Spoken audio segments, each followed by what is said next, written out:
अब्दुल्ला साहब इस अच्छी खबर को, शुभ खबर को आपके सामने रखें और बताएं कि उनके मन में क्या सपना है, इसको साकार हम लोग कैसे करेंगे।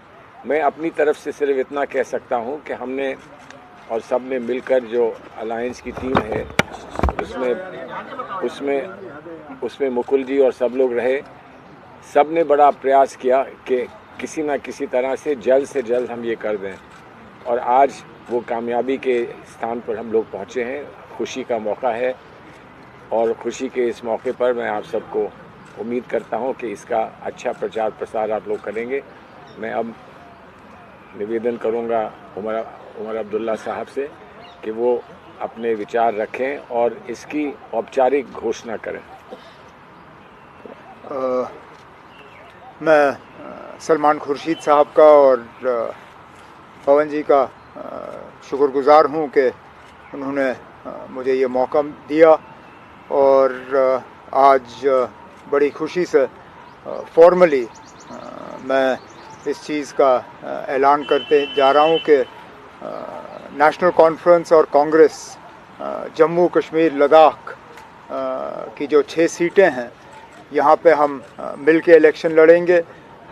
3 सीटों पे नेशनल कॉन्फ्रेंस के उम्मीदवार होंगे और 3 सीटों पे हम कांग्रेस के उम्मीदवारों की मदद करेंगे। फ़िलहाल 3 उम्मीदवारों का ऐलान जो है वो हो चुका है। उधमपुर से लाल सिंह जी, जम्मू से रमन भल्ला जी और अनंतनाग पीर पंचाल से मियां अल्ताफ़ साहब। बाकी जो 3 सीटें बची हुई हैं, बारामूला, श्रीनगर और लद्दाख की सीट, इन पे भी जल्द से जल्द जो है उम्मीदवारों का ऐलान होगा और हम मिल के हमारी मुकम्मल कोशिश होगी कि जम्मू कश्मीर लद्दाख की 6 सीटों पे इंडिया अलायंस की जो ये हमारी 6 उम्मीदवार हैं, हम यहाँ से कामयाब होके अगले पार्लियामेंट में जम्मू कश्मीर लद्दाख के लोगों की जो उनके जज्बात हैं, उनके जो इरादे हैं, उनकी हम सही माने में वहाँ पे तर्जुमानी कर सकें। देखिए, पीडीपी हमारे अलायंस में है। सीट एडजस्टमेंट एक हिस्सा होता है अलायंस का और ओवरऑल अलायंस एक और हिस्सा होता है। अब आप जानते हैं कि बहुत छोटा सा प्रदेश है, छोटा प्रांत है, उसमें तीन सिटिंग एमएलए एमपीज थे आपकी पार्टी के, और इसलिए आपके कार्यकर्ताओं ने और वर्कर्स ने ये चाहा कि जो लोग जीत चुके हैं वहाँ पर इनका वर्चस्व बना रहे। उसको स्वीकार किया गया क्योंकि छोटी सी जगह पर गुंजाइश सीटों के बंटवारे की और कुछ नहीं दिखी। हमने सारे प्रयास किए, आपने भी बात करी, हमने भी बात करी, सारे प्रयास किए, लेकिन आज की जो स्थिति है वो मैं आपके सामने रखी है। लेकिन सलमान साहब, महबूबा मुफ्ती ने खुद ऐलान कर दिया है एक चुनाव लड़ रही हैं। एक करके। नहीं सुनिए, नहीं आपने बताया ना, आपने बताया कि जो देखिए, बता दीजिए। उधमपुर की सीट, जम्मू की सीट और लद्दाख की सीट पे कांग्रेस के उम्मीदवार होंगे और अनंतनाग, बारामूला और श्रीनगर की सीट पे नेशनल कॉन्फ्रेंस के उम्मीदवार होंगे। आप भी चुनाव लड़ रहे हैं ना? उसके लिए प्रेस कॉन्फ्रेंस अलग से श्रीनगर में बुलाई जाएगी। आप आ जाइए ना, कभी भी शौक से आइए। कनिका, आप कुछ महबूबा मुफ्ती ने खुद ऐलान कर दिया है कि वो खुद चुनाव लड़ रही हैं। उन्होंने उम्मीदवारी का अपना ऐलान कर दिया, बाकी उम्मीदवार भी ऐलान किया है। तो जो 1 सीट वो मांग रही थी, क्या वजह हुई, इस पर बात नहीं बन पाई, और क्या कांग्रेस किस तरीके से उनको मनाएगी, कैसे वो इंडिया अलायंस का हिस्सा होंगी? देखिए, अलायंस कैसे बरकरार रहे और अलायंस में किससे क्या कुछ बात हो सकती है या होनी चाहिए, वो आगे की बात है। आज सीट का डिस्ट्रीब्यूशन और सीट का एक फैसला हो चुका है, कई दिन से हो रहा था। आज उसकी औपचारिक घोषणा की गई है। तो जैसा मैंने कहा कि अलायंस में और सीट एडजस्टमेंट में या सीट डिस्ट्रीब्यूशन में 2 अलग अलग पहलू हैं। तो एक पहलू है जिसके बारे में आज हम यहाँ पर अनाउंस करने के लिए आए हैं।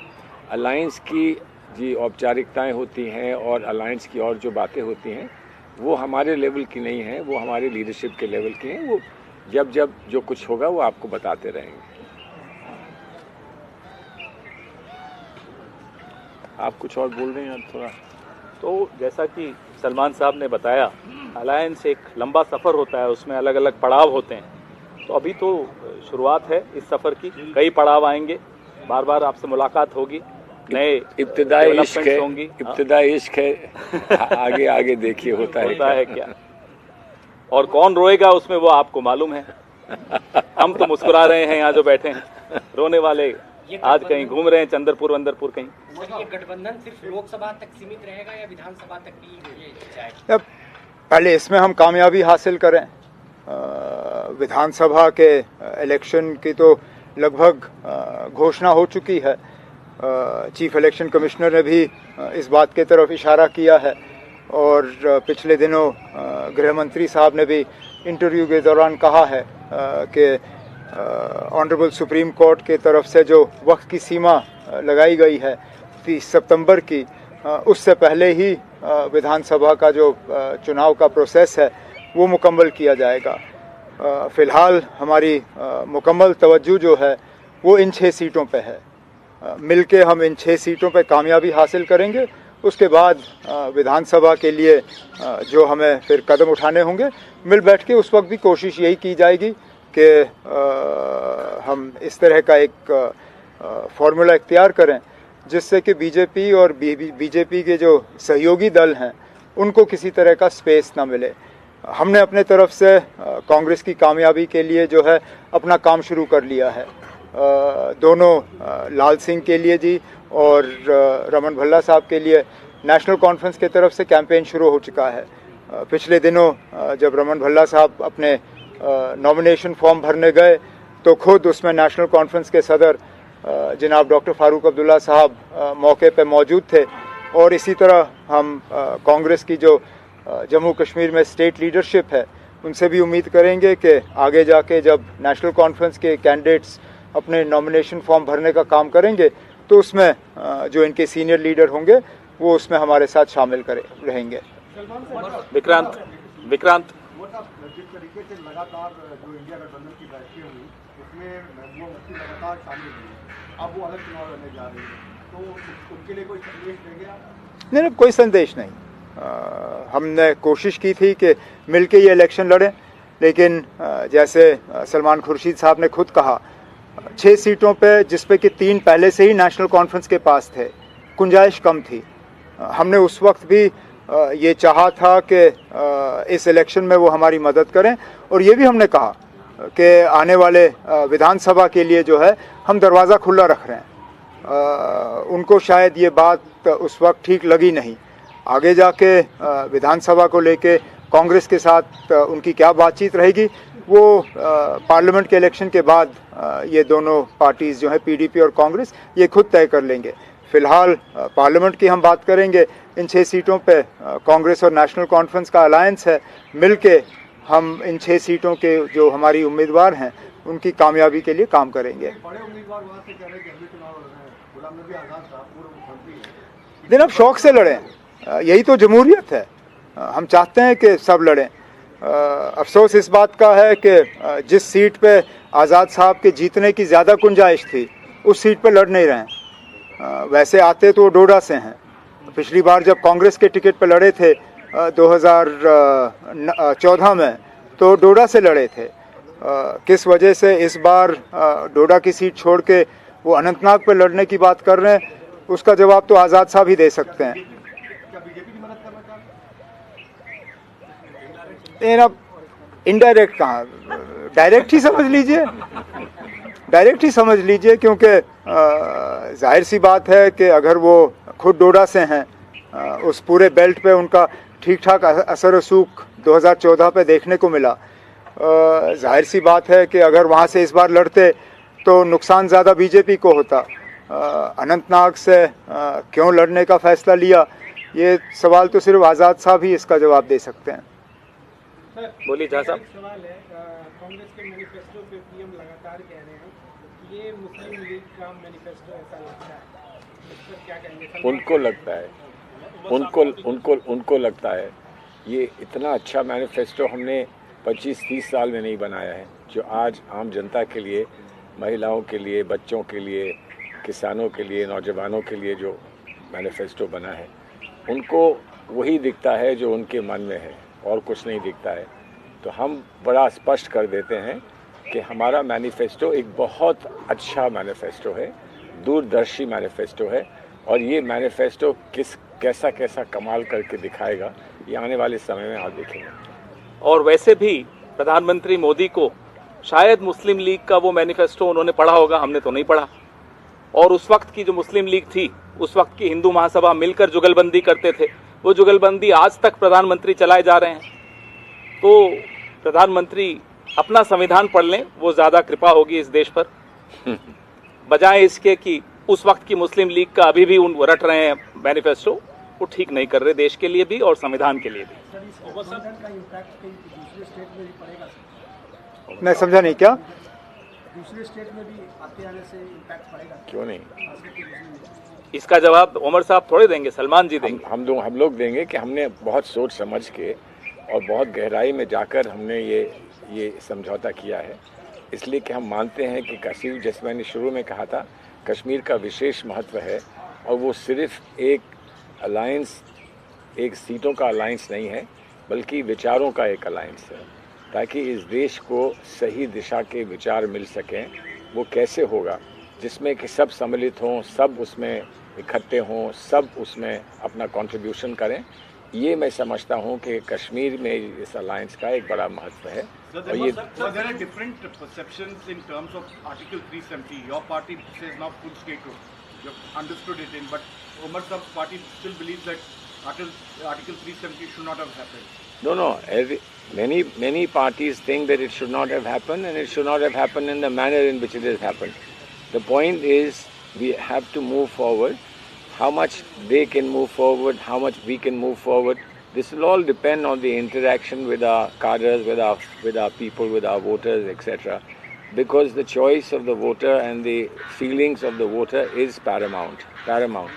So we can't, in a vacuum, we can't say that, look, this is what you have to accept. If there is something that we need to respond to, or we ought to respond to, that we will see when the time comes. And on this, will this alliance carry on for the assembly elections, and will the PDP come? And just to add, just because Mr. Azad has said he's backing out from Anantnag, he's told our colleague very categorically that he has not taken a decision. Well, that's strange because just recently his party held a press conference during which his candidature was announced.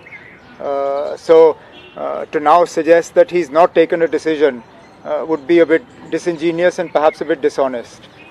His party had categorically announced his candidature from Anantnag.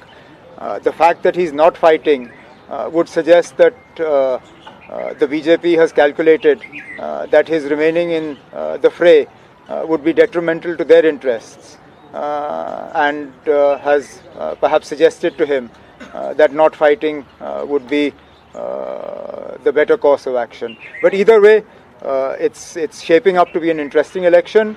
The BJP is pulling out all the stops to bring the parties that it supports in Kashmir particularly on a single platform.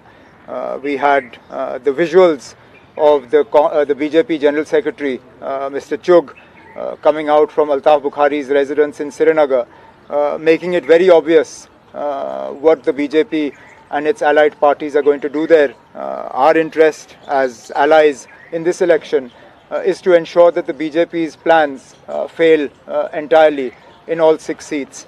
As far as the assembly is concerned, I've already said that it is, that's a chapter we will definitely start once we're done with this.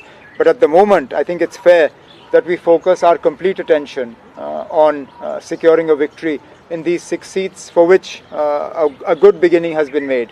And I'll be honest with you, the sort of response we've seen both in Jammu and Udhampur for the Congress candidates has been extremely encouraging.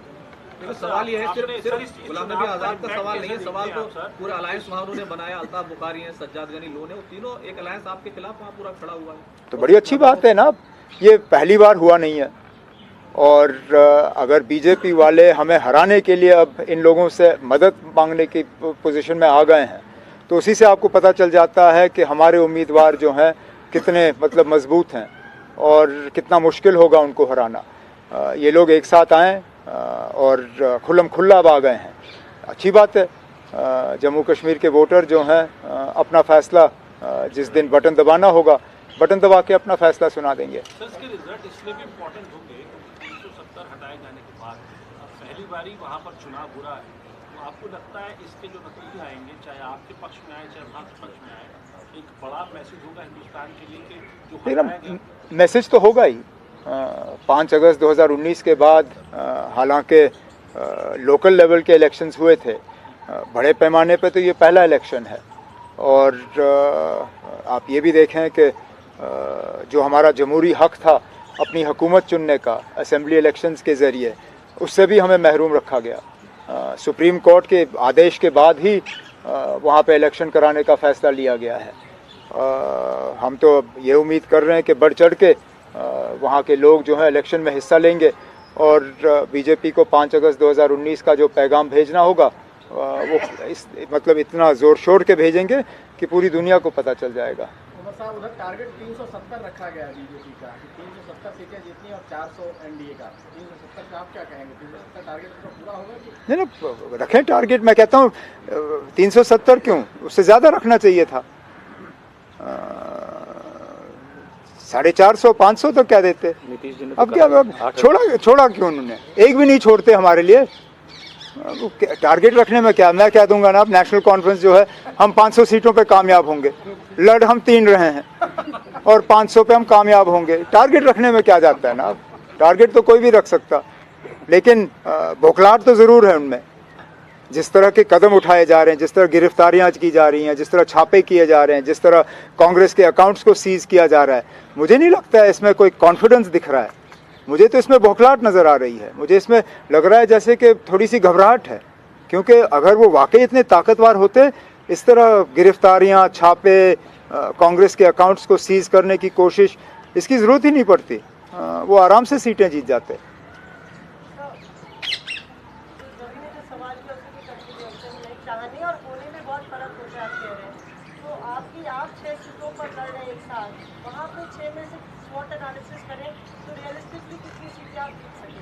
आपने अभी तक किसी political party को देखा हो ये कहते हुए कि हम कोई भी सीट नहीं जीतेंगे या हमसे एक भी सीट रह जाएगा?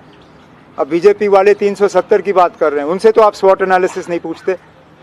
प्रधानमंत्री जी 400 सीटों की बात करते हैं, ज़रा उनको ज़रा कहीं इंटरव्यू में बिठा के उनसे स्वॉट एनालिसिस मांगिए 400 सीटों का। स्वॉट आपको हमसे चाहिए। मैं आपसे कह रहा हूँ हम कि 6 की 6 सीटों पर जीत जाएंगे। 6 के 6 सीटों पर हमारे उम्मीदवार कामयाब होंगे और माहौल हमारे हक में है। भाई, आप उत्तर प्रदेश के अध्यक्ष रहे हैं, अमेठी और रायबरेली को लेकर अभी तक फैसला नहीं हुआ है कौन लड़ेगा नहीं लड़ेगा। क्या राहुल गांधी और प्रियंका गांधी को चुनाव लड़ना चाहिए? इससे अलायंस को और कांग्रेस को फायदा होगा, आपको लगता है? कि हम तो चाहते हैं, उनका लगाव है उत्तर प्रदेश से और इन सीटों से उनका लगाव है, लेकिन जब हमने उनको लीडर माना है तो जब वो फैसला करेंगे तभी हम आगे बात करेंगे। वो लीडर हैं और फैसले हम करें तो ये तो सही नहीं होगा ना। तो वो करेंगे, उनको इसका पूरा ध्यान है, और जब वो फैसला करेंगे तब आपके सामने बात रखी जाएगी। जब बात रखी जाएगी तो उस पर आप विस्तार से जो भी समीक्षा चाहेंगे, जो भी आप हमसे पूछना चाहेंगे, वो हम उस पर आपको ज़रूर जवाब देंगे। तो उमर साहब, इसमें लेफ्ट का लगातार कहना है कि राहुल गांधी को लेफ्ट के खिलाफ चुनाव नहीं लड़ना चाहिए था। आप मुझे क्यों लेफ्ट और आप मुझे कांग्रेस और लेफ्ट के झगड़े में क्यों डाल रहे हैं? मेरे लेफ्ट के साथ भी अच्छे ताल्लुकात हैं, मेरे कांग्रेस के साथ भी अच्छे ताल्लुकात हैं। ये कांग्रेस और लेफ्ट के लिए सवाल है, इसका जम्मू कश्मीर से क्या लेना देना। चलिए, यहाँ जाने दीजिए। Thank you.